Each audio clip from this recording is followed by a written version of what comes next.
Vamos agora voltar para Brasília, porque a comissão na Câmara deve votar hoje aquele projeto contra a corrupção que partiu de uma proposta do Ministério Público, depois recolheu milhões de assinaturas pelo Brasil. O texto desse projeto foi encurtado ontem, depois de um dia de negociações intensas, como a gente já previa, aliás, né, Juliana, que vem dando muita discussão esse projeto. Ô, Ana, lembra que no início eram 18 medidas contra a corrupção? Agora Sim. são 12.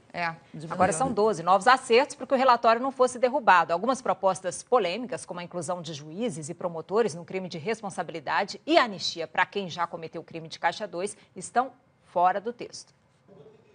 Enquanto deputados falavam, o procurador da Lava Jato era tietado e o relator das medidas anticorrupção se virava para evitar um fiasco.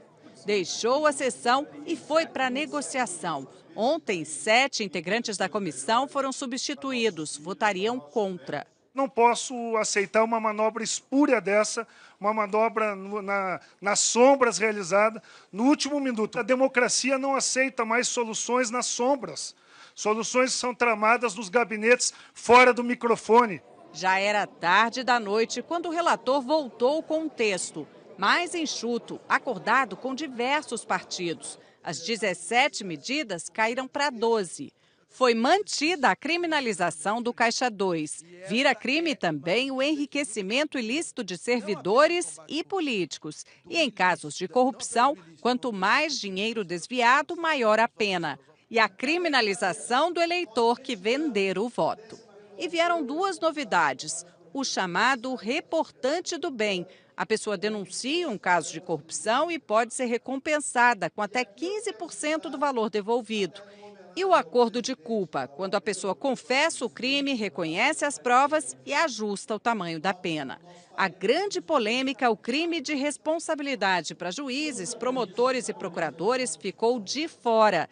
É defendido por partidos que têm investigados. Eu realmente não fico satisfeito com a retirada. Eu acho que a lei tem que valer para todos.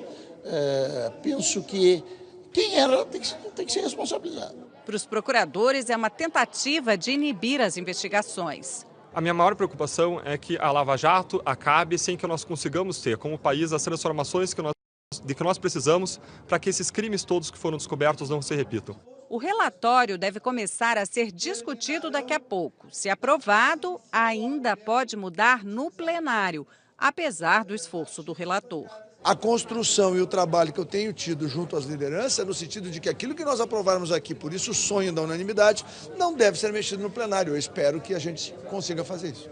E a anistia para quem já usou o Caixa 2 no passado é um risco, mudança defendida por vários, até pelo presidente do Conselho de Ética da Câmara.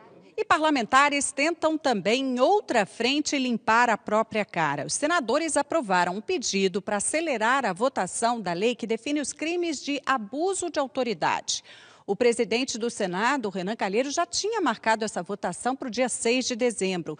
Falava em fazer audiências para ouvir especialistas, só que com a aprovação da urgência, ele pode antecipar a votação. O presidente do Senado, um dos investigados na Lava Jato, argumenta que a lei é antiga, desatualizada, dos anos 60. A oposição diz que ele está legislando em causa própria. Esse projeto só visa limitar a atuação de procuradores da República e, sobretudo, do Ministério Público.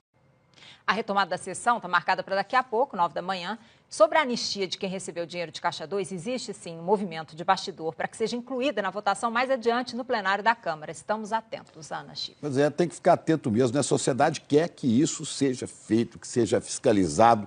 E esse pessoal, a gente sabe, a maioria dos políticos quer se livrar, quer fazer leis que os protejam. A gente viu o presidente do Senado, tem 12 ações contra ele. Agora quer limitação do Judiciário e do Ministério Público. Olha, a sociedade está de olho e não tolera isso.